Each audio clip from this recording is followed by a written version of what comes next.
Hello mga ka-daddy, this is Daddy Mike Kitchen. For today's video, magluluto tayo ngayon ng ginisang mais, kaya ito napili namin ng aking asawa dahil madaling lutuin at dahil kakauwi lang kasi namin. Nakakapagod mag-work pero pipilitin para sa aming anak at sa aming pangarap. Sana'y huwag kayong magsawang manood ng aming videos mga ka-daddy. Tara lutuin na natin. Dito mga ka-daddy, kadkarin lang natin ang mais. Pag ganito na set aside muna natin. Una iprito muna natin ang pork, iprito ng mabuti ang pork para manuot ang lasa sa ating mais. Pag golden brown na igisa naman natin ang sibuyas, bawang. Habang naggigisa tayo may mga sasabihin ako sa inyo mga kadadi.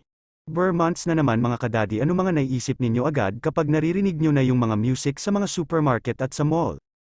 Di ba Christmas song pag ganito ang panahon na aalala natin ang ating mga nakaraan, lalo na yung panahon na kumpleto kayo sa bahay at pinag-uusapan ninyo yung mga bagay na gusto ninyong ganapin sa Christmas. Di ba napakasarap alahanan ang lahat ng masasayang alaala nung kabataan natin? Pero mga kadadi, ngayon isang alaala na lang sa mga mahal natin sa buhay na nagpalem na sa atin.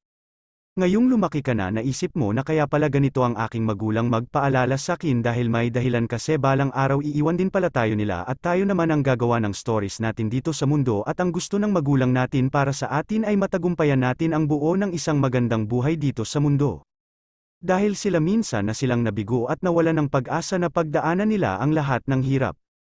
Kaya ang lagi nasa isip ng magulang natin ay may turo at masabi sa atin ang lahat ng nalalaman nila para kahit papaano di tayo mahirapan sa pagbuo ng sarili nating pamilya.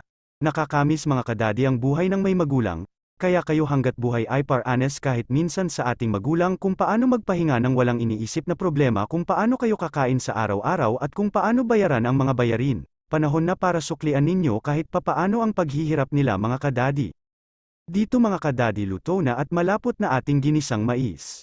Napakasarap nito mga kadadi, tiyak na makakaubos kayo ng kanin dahil sa lapot at linamnam ng ating ginisang mais. Iwasan ang sobrang daming mantika at pagkain ng paulit-ulit na prito at mga makakasama. Sa ating katawan, tandaan lagi kayong kakain ng gulay para maiwasan natin ang pagkakaroon ng sakit. Tandaan na nasa bahay lang ang gamot na binigay sa atin ng Diyos, kundi tubig. Huwag natin sayangin ang tubig, dapat ito ang lagi natin inumin para maiwasan ang mga sakit.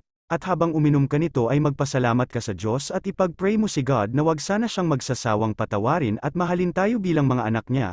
Hanggang dito na lang mga kadadi, at i-follow ninyo ako para sa mga susunod na upload ko ay ma-update kayo. Ito si Daddy Mike Kitchen na nagsasabing mas piliin mong laging masaya.